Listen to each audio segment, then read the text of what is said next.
Hey, Hi, Neil. good afternoon. How are you? Struggling at the moment. Get off. Good. You all right?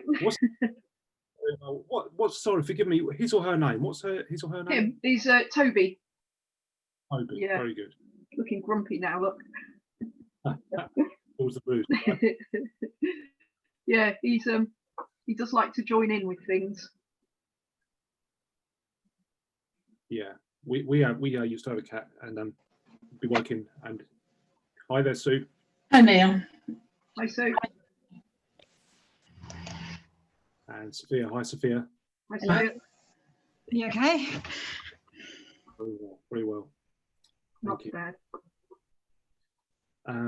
All right, everybody. I was on with Sue earlier on. We were just saying a quick catch up and a quick hello and so on. We've got a really well attended event today, so saying to Sue, there's no pressure. There's a lot of people coming in from all over the country, and we're with a busy day in terms of news around national restrictions and all of that stuff. So thanks to everybody for making the time. Most of you know Julie, and of course Sophia, Julie's colleague from the ICCM. Sue, if you want to probably just give a quick introduction to your good self. Yes, thanks. I'm Sue Holden, and I'm a civil funeral celebrant and a grief recovery specialist, and I run death cafes. And I'm also chairman of the Institute of Civil Funerals. So I'll be talking to you today with, quite a few hats on, really. Very good. So that's basically me. And at the moment, I think I'm living in a tier 2 zone, so life isn't quite so bad. Right. Yeah. Good for you. Good for you. Okay.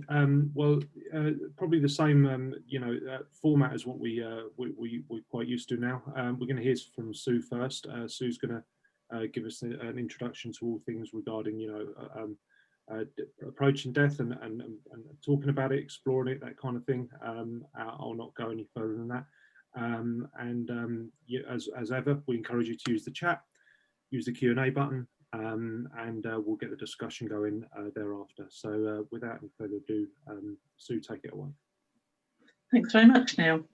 Well, good afternoon to everybody.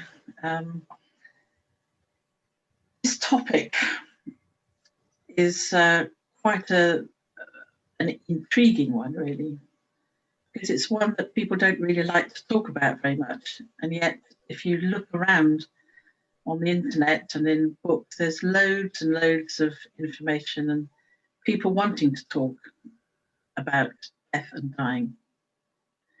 When I looked at this topic, I thought, well, should this really be called approaching the topic of death? Because generally you can't say the word death. It's too blunt, it's too direct, too morbid, too scary, too upsetting. Perhaps you could have called it approaching the topic of passing away, or approaching the topic of pushing up the daisies, or if in America, approaching the topic of negative patient care outcomes, or you won't be going to Walmart anymore. But seriously, at my first death cafe, I was told that I shouldn't be calling it a death cafe because the word death was too upsetting. I should be calling it something else. But that was the whole point of the death cafe, to get people comfortable with using the words death and dying, and in talking about the subject, and in talking about it in a situation that was relatively relaxed. We usually talk about these subjects in a church or in a funeral directors in situations that aren't particularly comfortable for us. On this webinar today, I presume that we all talk about death either directly or indirectly, and we can approach the subject comfortably. And as a civil funeral celebrant and a grief recovery specialist, and as someone who runs death cafes, I'm comfortable with the subject. Yet, I'm certainly not a one-woman misery mob. It's not always sad and morose and upsetting. But I am talking to people about death and dying all the time. And for me, it's relatively easy because I am comfortable with the subject and I don't have to introduce it. Everybody knows why I'm talking to them. However, there does have to be a sensitivity around the approach and the language that's used.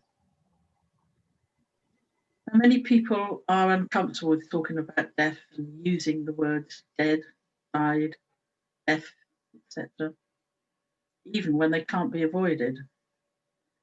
People would rather use another word or a euphemism like passed away or passed or 6 foot under. And generally, the man in the street doesn't know how to approach the subject or how to take part in a discussion on the subject because they are afraid of the B word. And this makes it difficult sometimes for the death professionals. Less than a third of the general public have spoken to family members about their last wishes. And this is because we tend to live in an illusion of immortality, particularly if we're young, which is just a subtle denial of death. But really, is anyone under the illusion that they are not going to die? So why am I comfortable? Well, I've had to face up to death. I've experienced it in people close to me and around me in my work. And I've come to accept its inevitability. And as we grow older, we tend to talk more about it, become more comfortable with the topic.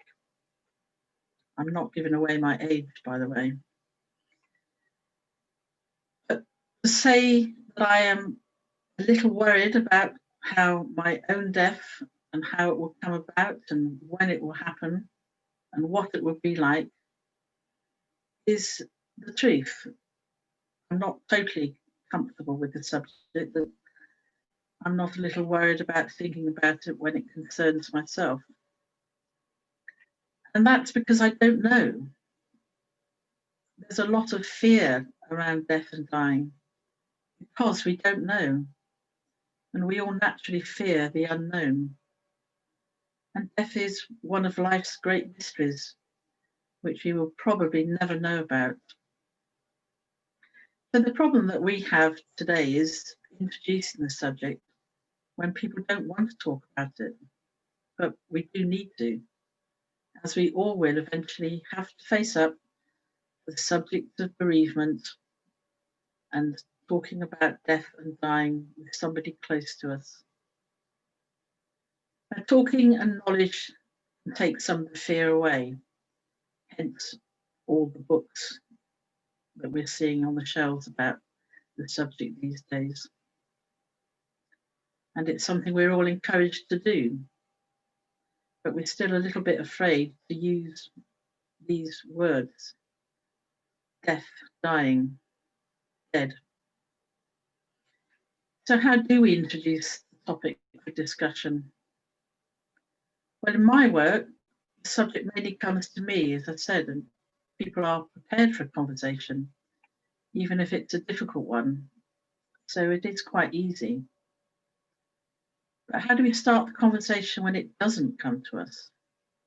That's not always easy. Well, the conversation can all come together in a death cafe. Now, what exactly is a death cafe? Is it somewhere that you go and drink coffee and then die? Well, obviously not. I'm here living proof, but that's sometimes what people have said to me. What do you mean, a death cafe? Are we all going to die? Well, no. It's a place that people, often strangers, come together to talk and to eat cake and drink tea as they would do in any cafe with friends. It's just that the subject is about death and dying. And it can be anything to do around that subject. So it's a safe place to talk with like-minded people, somewhere where you needn't be afraid of being judged or thought of as morbid or maybe a little weird. And it's not designed for anybody to reach any conclusion or view. No agendas, no themes. It's not for profit, so it could be free apart from the coffee and cakes. And I've run one in Swindon now for 2.5 years, and it's been a good way to approach the subject in a relaxed yet inquiring, curious way before the fear of the inevitability of dying sets in. And quite often we get funeral directors attending, or we might get will writers who can all give good advice. There's nothing worse really than having a conversation where somebody talks about something and presents it as fact when it's not fact. So anybody really is welcome to attend, and the more experts and professionals, the better. And these cafes are often in a pop-up variety, or they may be one-off events like Dying Matters or Grief and Awareness Week, or they can be regular monthly events like I run. Now, at the moment, they're held virtually online, but the aim is still to increase people's awareness of death so that they become more comfortable about discussing it and can then make most of their finite lives. Because really, out of death comes life.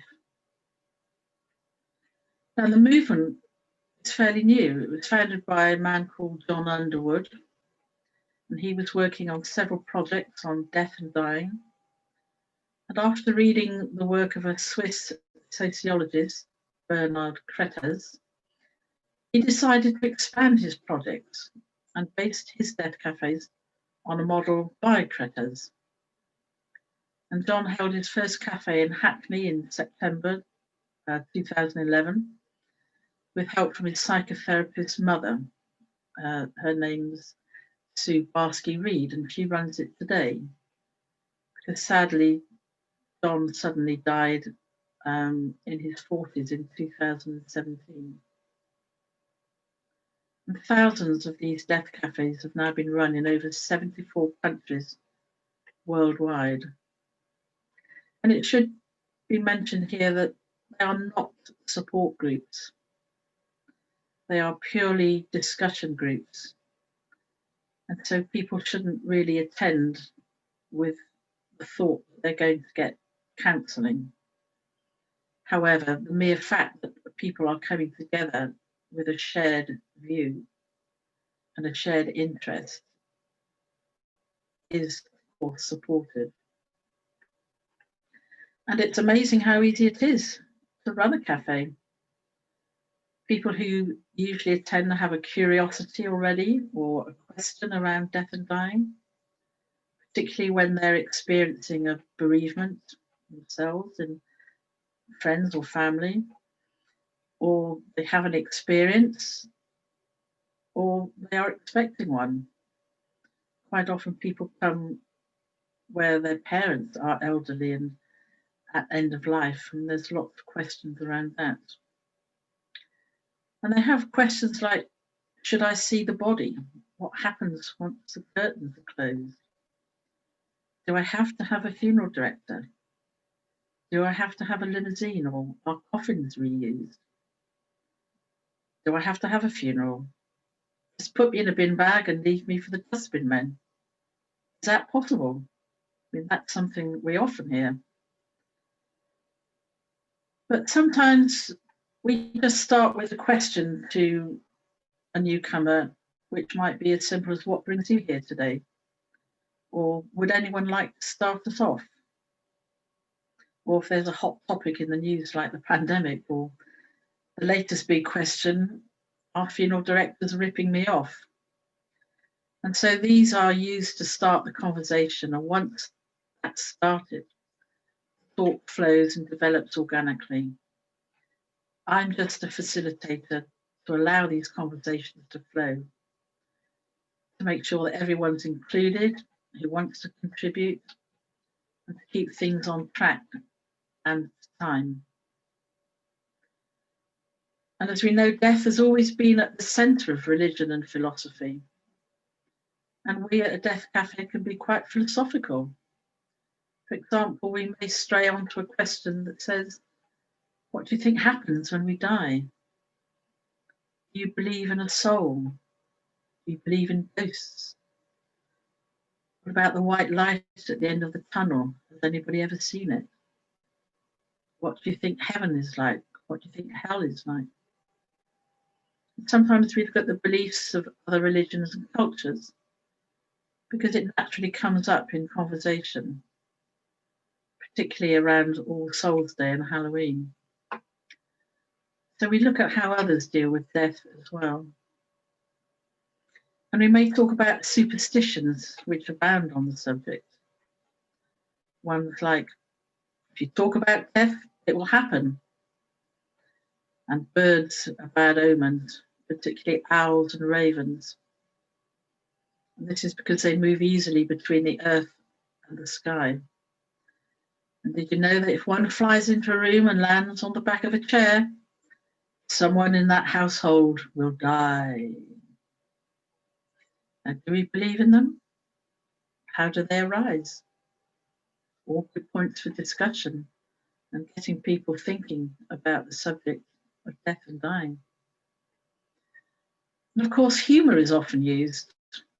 Think Monty Python, Dead Parrot Sketch, Rowan Atkinson, any number of jokes, stories in literature, books, films, they all abound with stories about death and dying. Don't we love to see a scene and then talk about a film where the hero is tragically killed in the last scene? It's happened over hundreds of years. How many Macbeth tragedies are there? And music, of course, is another good way of introducing the subject of death and dying, and one that people readily engage in at a Death Cafe. And it's probably what most people have thought about and thought about, probably in a flippant sort of way, but nonetheless, they have talked about it. What music would you like to play at your funeral? It's always perhaps serious and funny, slightly irreverent. And depending on which list you look at, always look on the bright side of life by Monty Python is number one. And quite often it's the rude version as well. Another way of introducing the subject that we've looked at in Death Cafes is a discussion of euphemisms and their origins. And these are always really interesting. Apart from good sayings, they do have some relevance. And of course, they help people with talking about death and dying. As I did with this talk, started off with some euphemisms that you may have heard of. And why do we use them? Well, they take the sting out of the harsher words of the reality of death. And there are so many of them. There's over 300. And what do you think the most common one is? Passed away, I hear. Yes, you're all right. It's probably replaced the word now for someone who has died. And I'm sure we could all come up with dozens more right now. Now, I actually like to call these verbal tranquilizers because they help us to avoid and deflect attention away from the reality of the harsh words of death. And they can help to get people engaged in conversation.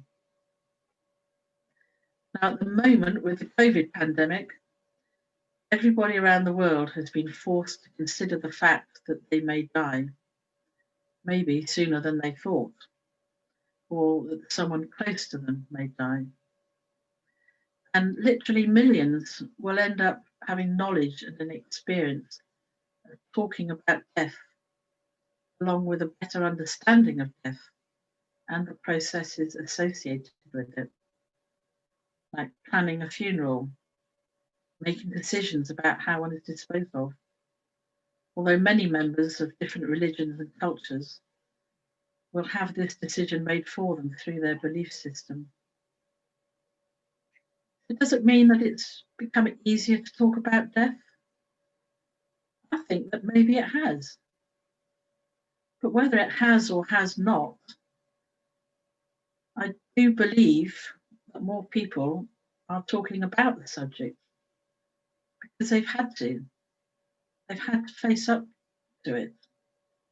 They've had to face up to the reality of death, their own demise, the demise of their loved ones. And the media have been talking about it for sure.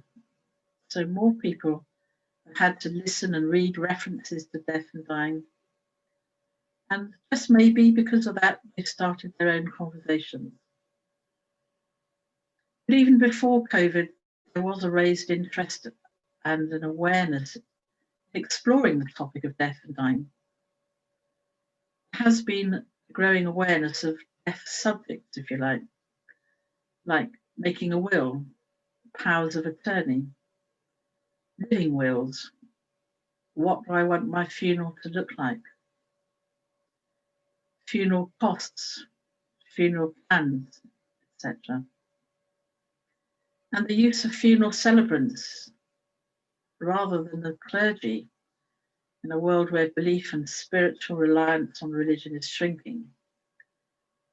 It's led to people realizing that you can have an input to personalize a funeral. And in turn, this has allowed people to engage in conversations about death and dying. It's much easier to organize a funeral if the guessing and the arguing has been taken out of it because the deceased has discussed their funeral and their funeral wishes with family and friends. And it's also empowered some to take ownership of the funeral service and not to be so afraid of it. And this can, of course, bring enormous comfort. And these topics have made people prepared to talk about death and dying in a fairly unemotional and therefore comfortable way, not always at the hour of need, and it should be encouraged. Now, whilst death is still a bit of a taboo subject, particularly in the West, we know that all grievers and mourners need to talk, even if they don't know it themselves.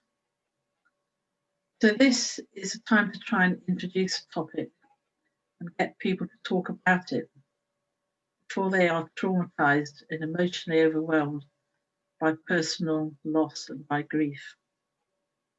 And this is what death cafes are helping to do. Not always easy because we stiff upper lip Brits have a particular problem with this. As I said, one superstitious belief is that if you talk about death, it will happen. But I do believe also that this is more of a generational thing.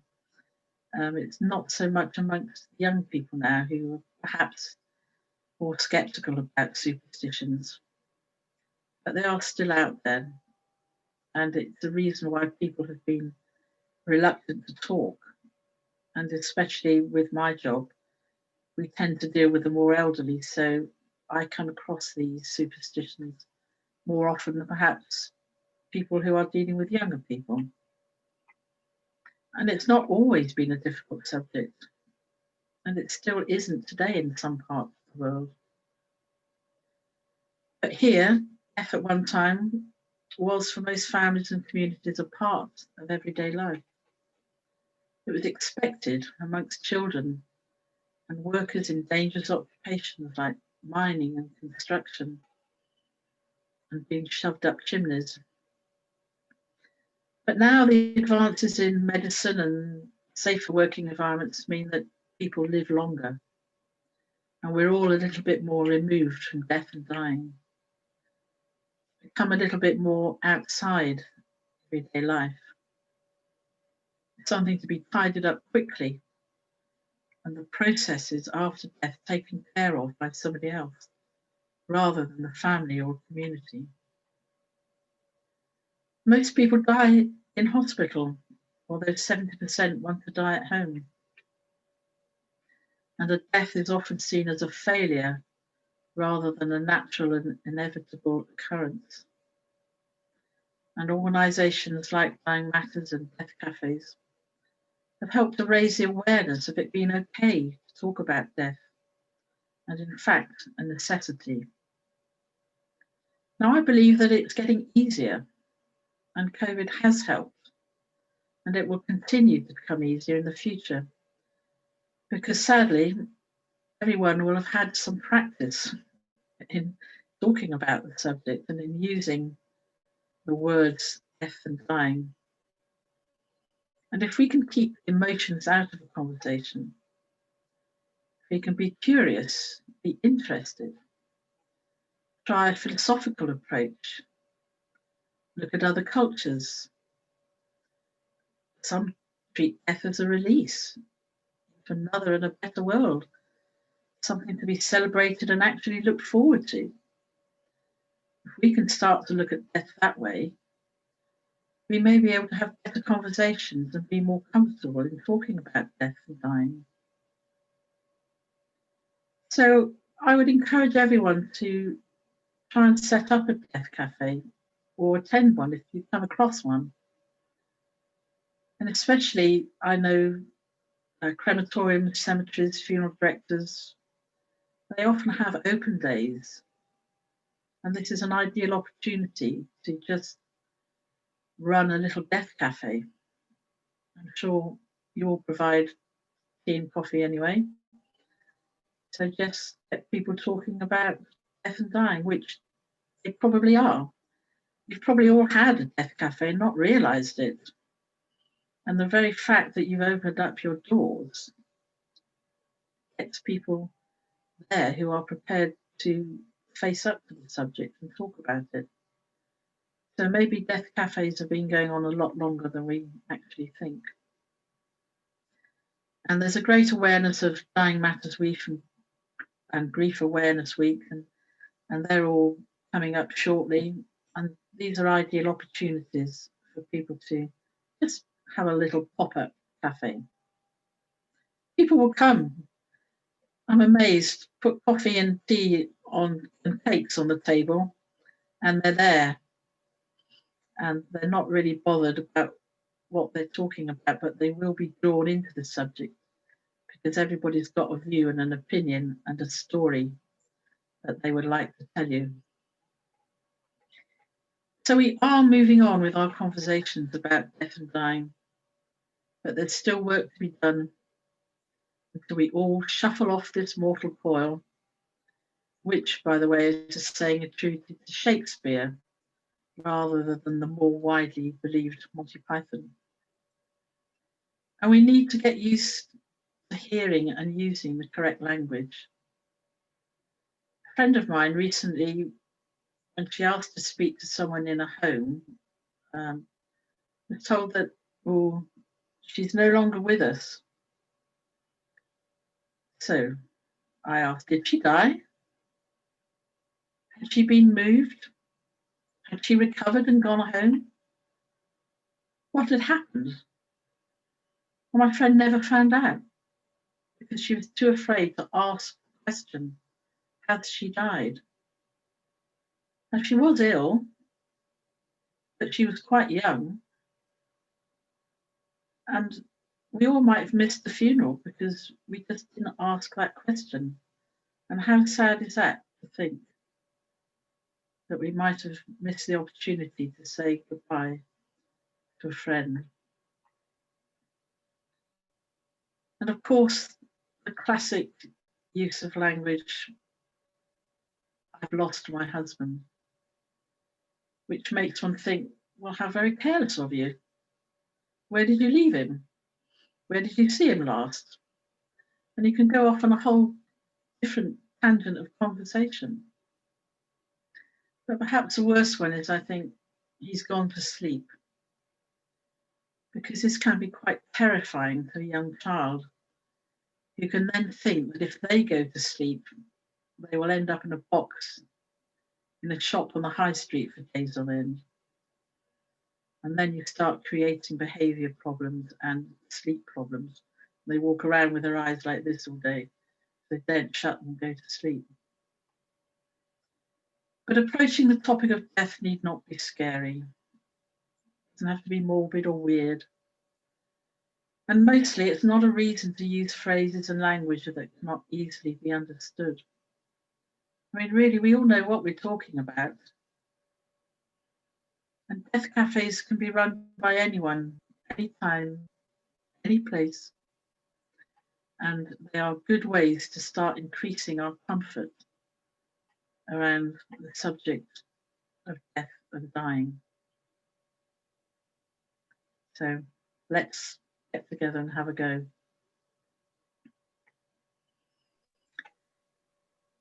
So thank you. And I think there may be some questions for me, which I'm prepared to take. Brilliant, Sue. Thank you very much. That was absolutely very, very interesting. A lot of things that I suppose you're not aware of. You know, some of the terminology that we use, like you say, and you don't, you know, quite think of the implication of using them or so on. You just become used to hearing them and using them. So that was very enlightening. Thank you very much. Thank you. Julie, Sophia, anything you want to add to the back end of that? Yeah, well, thanks, Sue. That was really interesting. And actually, it's a subject that I touched upon, actually, I think in one of the journal, might be in the summer edition, because actually Poole Crematorium held a death cafe there, which was the first one they ever did. And when they was introduced to the idea, they did think, oh, it's not going to be much interest. You know, if we get 10 people, it's 10 more than we thought we were going to get. They ended up with a completely full house with something like, I can't remember the figures, it was something like 40 people on a waiting list. Oh, wow. Yeah, I mean, it was so successful, and it opened our eyes to the amount of interest there is out there for people wanting to talk about what happens. So they held it at the crematorium. They gave them a bit of a tour around the back, you know, kind of explained what went on, took the myth out of, you know, all those questions that people have around death. And they were going to host another one, but obviously COVID took over and lockdown happened.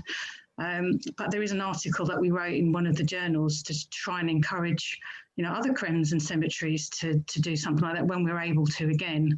And also I know there's virtual ones, I think, that have been held that I've seen dotted around.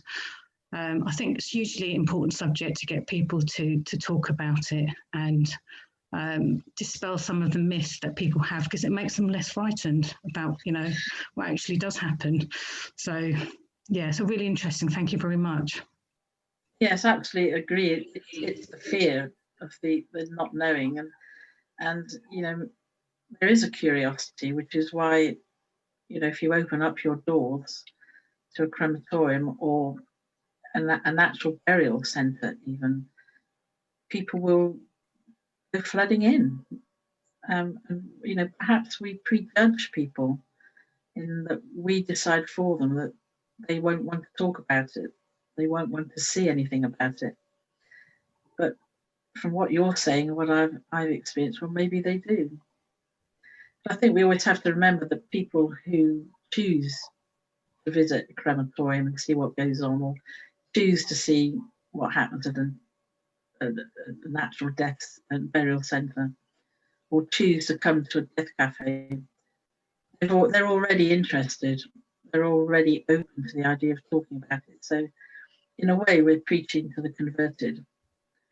But I bet that for everyone that comes along quite happy and knowingly, they've got the hand of somebody who isn't quite so happy about coming along. And I think, you know, they are quite easily and quickly converted into feeling comfortable about the subject. So it's as soon as we get rid of the fear and the myths, we're going to be on a much better playing field, really. I just, even from our own jobs, and probably like a lot of the people that are listening today, when people ask you what you do for a living, and when it's bereavement related, I work in a cemetery, I work at a creme, you often get stunned silence for a little while. I know, and people start edging away from you. For a little while, but then what you find is, after a little bit of time, you start getting people asking you questions, and actually the curiosity is always there, and that's even amongst people or friends of friends, because they have all this image about what it actually means and where you work and what you're surrounded with. But questions always inevitably, by the end of the evening, you're almost giving a seminar about what you do for a living, because there is an interest out there for people. Yes. That's in my own experience. Yeah, definitely. I'd agree with that. I think there's an interest but a reluctance as well. So people are fascinated, but I think, as you said, Sue, they don't really know how to broach the subject sometimes. And I find myself holding informal desk cafes more often than not. If we invited for dinner anywhere I live in a small village, and it's quite a social village, and we always end up talking about death and funerals. And it's not because I'm forcing the issue, No. but people just they are fascinated. And once the topic has been raised, everybody throws something in. Yeah. So I think it's a real strange dichotomy, isn't it? That on the one hand we're fascinated by it, but on the other hand we're terrified of talking about it. So Yes. Do you think, Sue, there's anything we could do at an education level, like at schools? Do you think we should be teaching about death at an earlier age? Absolutely. Yes, definitely. And very often children will bring up the subject themselves, and a lot of children have pets.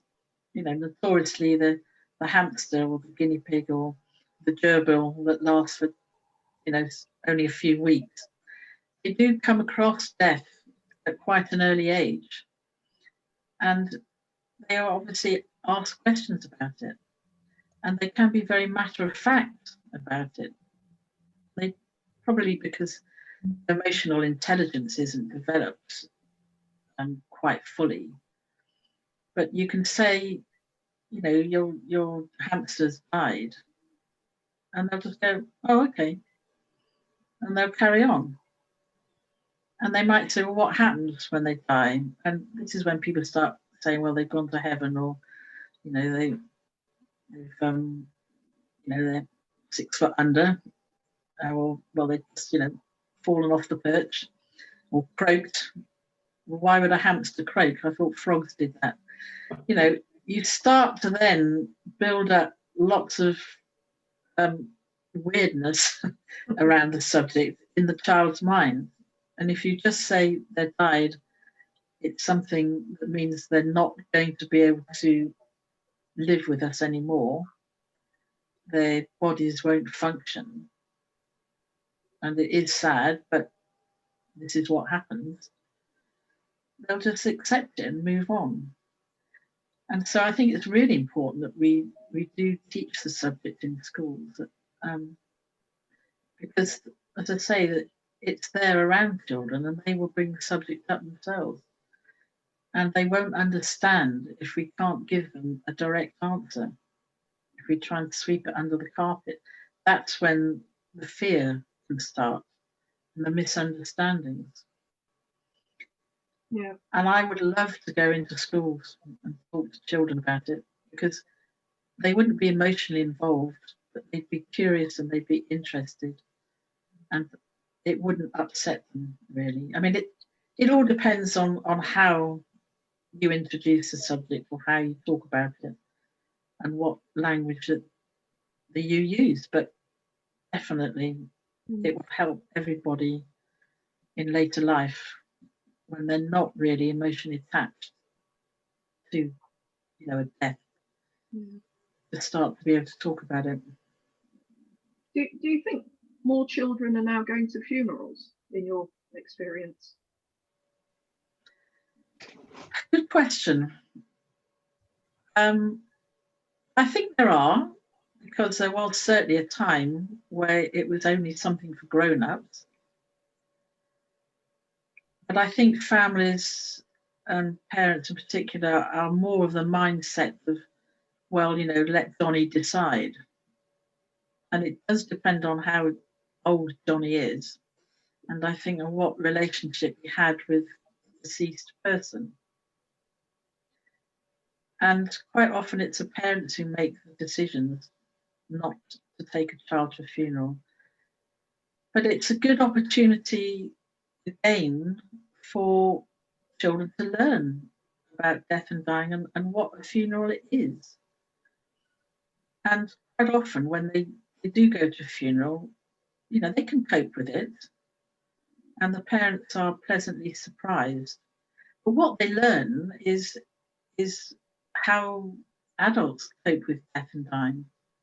They see people crying or upset around them and they see that that's okay. It's all right to cry and it's all right to you know, give in to your feelings, and you're supported with family and friends.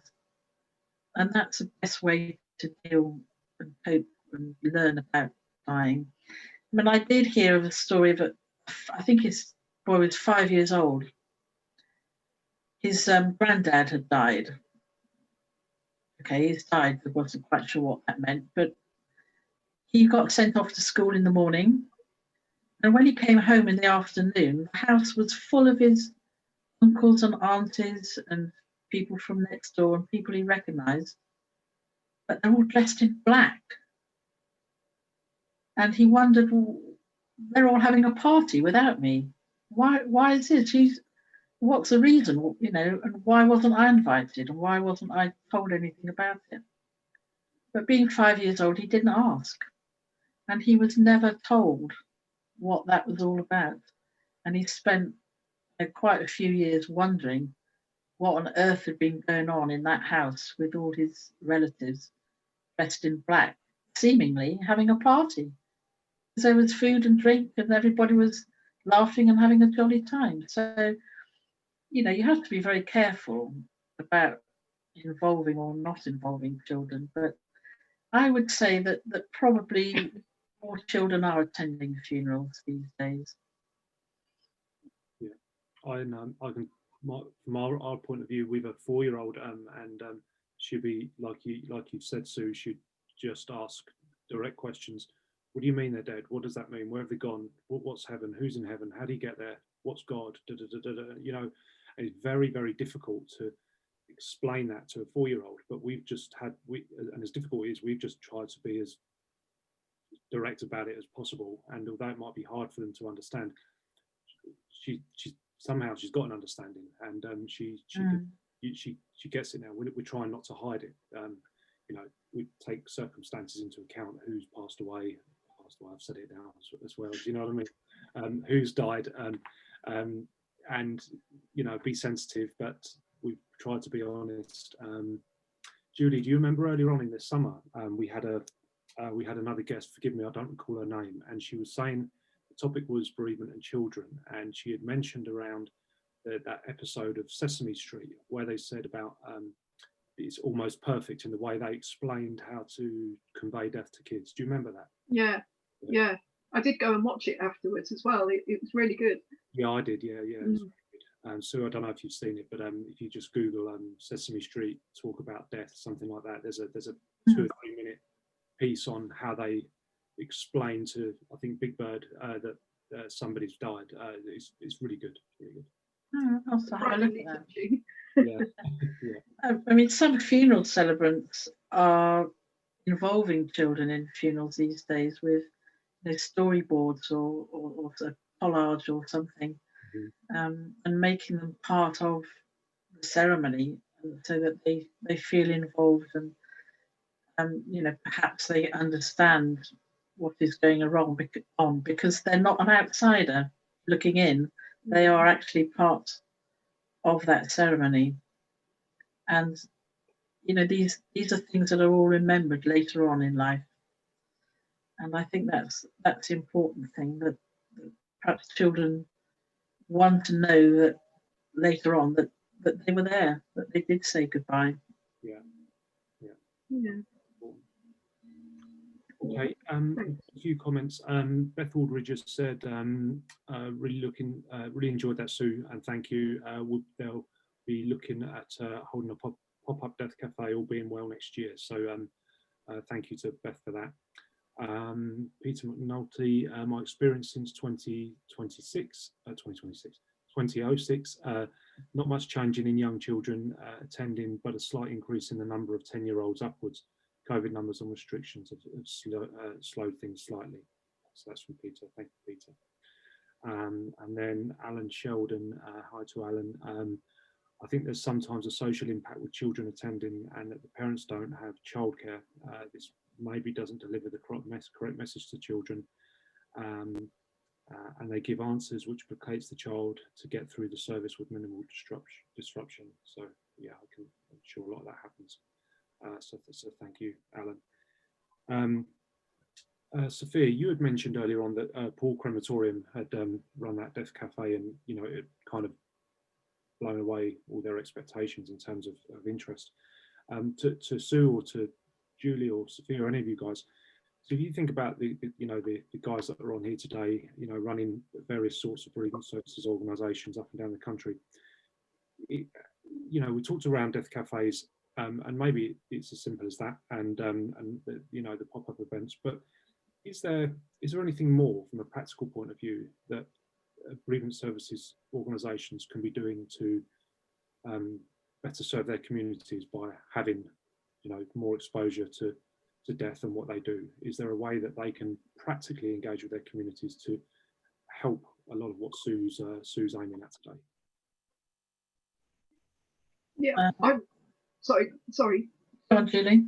I'm thinking back also, Neil, to a previous webinar where we had Simon Ferrer from Clandon Wood Natural Burial Ground, and they do so many community events there. They are a proper part of the community. So they do things like yoga classes and musical recitals, and it's not necessarily just openly talking about death, but just getting people used to seeing the burial ground as more than a burial ground, as somewhere for the community to really have an involvement.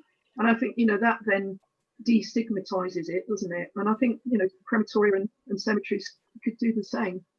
You know, cemeteries are amazing places, aren't they?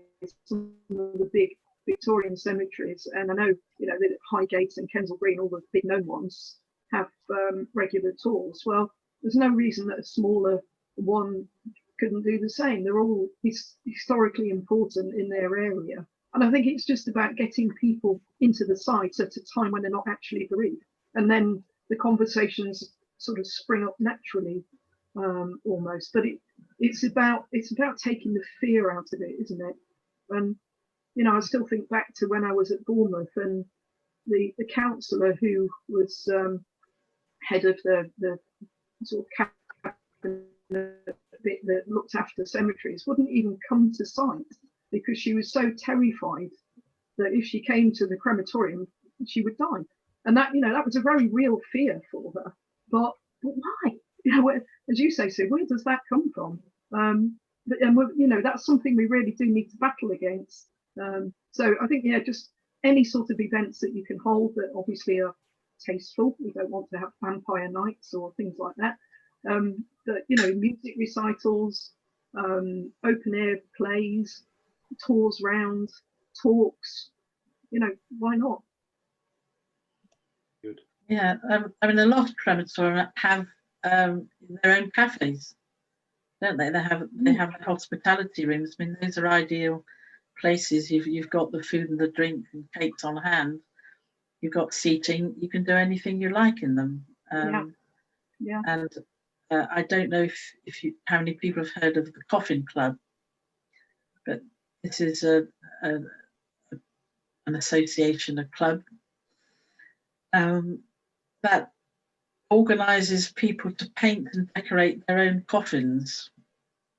So it's run over several weeks, and it's a bit arty crafty and a bit of fun. And whilst they're doing it, they talk about death and dying. and they get used to seeing a coffin, and they get used to handling it. And some of them lie down in it when they've had enough and want to rest. So, you know, there are things that are developing and coming along that will enable people to look at death in slightly different ways. And of course, you know, many people are interested from the practical point of view. So to hold talks about, you know, final wishes and, you know, how people might put together some sort of portfolio, if you like, for their families, you know, that they start getting that discussion. There are organisations where, you know, you're talking about end of life matters and what you might do, and it does tap into that, if you like, morbid curiosity that people have. That, you know, it's a bit morbid, but they are curious about it still, and they would like to have some level of control and input over their last days or their funeral. And that is a growing area, and there are lots of talks that can be given around that subject, which people will come to because they think it's a necessity. It's a practical reason. I don't want to leave my family having to scratch their heads wondering what to do for the best, because that's what everybody wants to do, is the very best for their loved one for one last time. And it can create, you know, arguments within families and conflict, because one person may think they know what dad wanted, and then, you know, the brother will think, well, dad wanted something else. If it's written down, you can't argue. So these sorts of meetings are becoming more popular, and there's no reason why they couldn't be held in a cafe at the crematorium, or in the summer maybe at a burial ground. We have to think a little bit outside. Be interesting. Yeah, be interesting if people listening could comment in the chat box if they've done any events like that to encourage people to come in. You know, I think let's share some experiences. I know certainly in the various places I've worked, we've held open days at both cemeteries and crematoria, and always been surprised at how many people have turned up. Like you say, you sort of think, oh, maybe 40 or 50, and then 500 turn up, and it's, you know, overwhelming. But absolutely fascinating to do. And, you know, as I say, when I worked at Cardiff, we did things like organ recitals, which were always really popular. We sold out tickets really quickly, and again had waiting lists. Memorial services, again, another nice way to get people in. Unfortunately, with COVID, it's probably not possible to do Christmas memorial services this year, although I see some crematoria are doing online ones. Again, that's just another way of engaging with the community. So yeah, if anybody's done anything like that, just leave a message in the chat box. Sophie, you probably did stuff at Islington, didn't you? Yeah, I said we did, or just encouraged people to use it. We had a historian actually, because although we were Islington, we were in the borough of Barnet, and it's a huge site, it's a 192-acre site, and he went around and he documented some really interesting memorials and stories behind, you know, that memorial, that we, not necessarily famous people, just interesting people, and we liaised with him, and he ended up doing walking tours. You know, he created that from the history that and all the information that he'd collected. And, you know, people do love going around cemeteries. You don't have to be working in it. I mean, I always did before this as it happened, but, you know, it's on tourist lists in different countries, you know, go to this cemeteries, you know, people love going around cemeteries. So, you know, and we had a friends group as well in the other cemetery we used to run, who always tried to encourage to use the cemetery as an open space, to get people in, to use it so it doesn't, you know, just without, pardon the pun, feel like a dead space. you know, but I think it was really important. It's important to engage people. So, but those tours, those things like you say, getting people in there when they're not grieving, you know, not going there to visit a grave or going to a funeral, but going out of interest, I think is really important.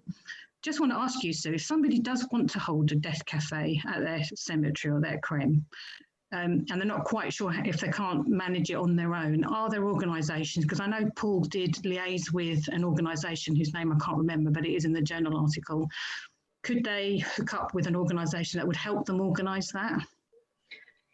Well, from a practical point of view, deathcafe.com is a website that is run by Sue Barsky-Reed now, which is the original Death Cafe site, and there is lots of information on there about how to run one and what the expectations are, and you can advertise on it, you can post about your upcoming Death Cafe.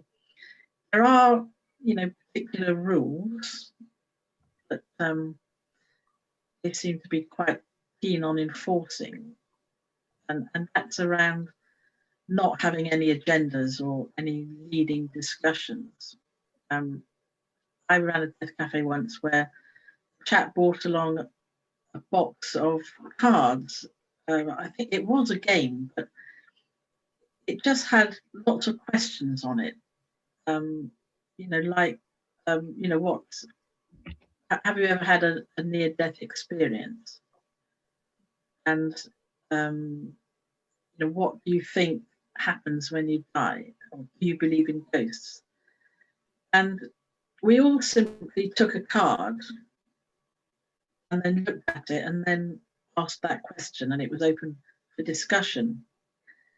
And when I did the feedback for the evening, I said this was a really, you know, good evening. We had lots of discussion because somebody had brought this box of tricks along, and I got an email saying, "Oh, you really shouldn't have done that. It's against our principles, and you know you shouldn't have done it, and we don't want to see it happening again."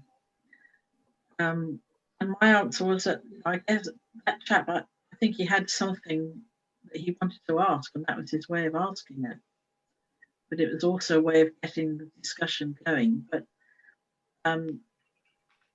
I wouldn't, and you shouldn't sort of impose a theme on it. You should always let people come and talk about what they want to talk about. And that's why they're so interested, because you have no idea what's going to come up. But it's very, very simple, really. You find a venue, you provide tea and coffee, cake, and you advertise it, and you sit back and wait and see who turns up. And then you say, "Thank you for coming, lovely to see you all. You know, what brings you here tonight?" And you'll be off. Interesting, thank you. But have a look at the website, because there are things on there that may be of interest and that may help people if they want to run it. Very good. So what was the website? Deathcafe.com. Perfect. Okay, thank you. All right, we're coming up on time. There's a good bunch of comments that have just come in, so I'm going to just read through those. So one from Susan Flippin. She says, "I've just bought my plot at a natural burial ground." Good for you, Susan. "I've already taken my family there on a day out. We had a few family selfies so they could have at least one happy memory of the place. Listening to you, I'm inspired to contact the manager to see if she'd like to arrange a public event." So it's brilliant, Susan. Good job, well done. Ian Rudkin, "We did a staff stroke teams, Mr. and Mrs. What to do when I die, which went down really well, got people talking. Couples were surprised how little they knew." So that goes to all of your points. So that's brilliant. Susan, love that idea, Ian, which is great. Another one for me, and we also have beehives on site, and I think as co-op members can attend and bee study days where they can use the service hall for the initial training along with seeing the hives. A lot of thanks for the good session today, Sue, so well done and thank you for that. Sonia Smith, annual open days in St Helens last few years sadly got cancelled due to COVID-19 this year. Such a valuable community opportunity with people attending, so interactive, over 200 people attended. That's a massive number, well done. Good for staff morale to talk to people about death. Feedback was invaluable. Normal to do. Annual Tree of Remembrance Christmas service. 120 plus people would attend this year. This year is going to be a virtual one. So look, there's tons of stuff going on there at St Helens, massive numbers. So like you say, Sue, you get that advertised, and you just sit back and hopefully there's Peter's cracking jokes.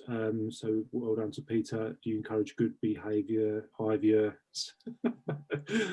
ruined that one, so sorry, Peter, but I like your joke. And more from Sonia, so saying thank you to Sue. So that's brilliant. Quick one from Alan Jose. Over many years, I've arranged many open days at the crematoria, and always people are interested. At West Sydney, we hold regular open days at our sites. We host visits behind curtains for local groups, which are always popular, and the Christmas services are always followed by tea and mince pies, which get a lot of questions asked. This year, all of our sites have recorded Christmas services that will be available to watch, and details available on the websites. Good to talk to. Come and see us at North Wiltshire Crematorium post-pandemic. That's from Alan Jose. So thank you to Alan. Okay. So look, that's gone down really well, Sue. Thank you very much indeed. I guess, and before we go, the ICCN, they published, you shared the government survey from the Scottish Government, just saying any feedback on the use of their guidance. So that went out from the ICCN this week, I think, and that closes on Sunday. So if you're in the Scottish region, feel free to jump on that link and fill that out so they can get their feedback on the guidance. Any closing comments, guys?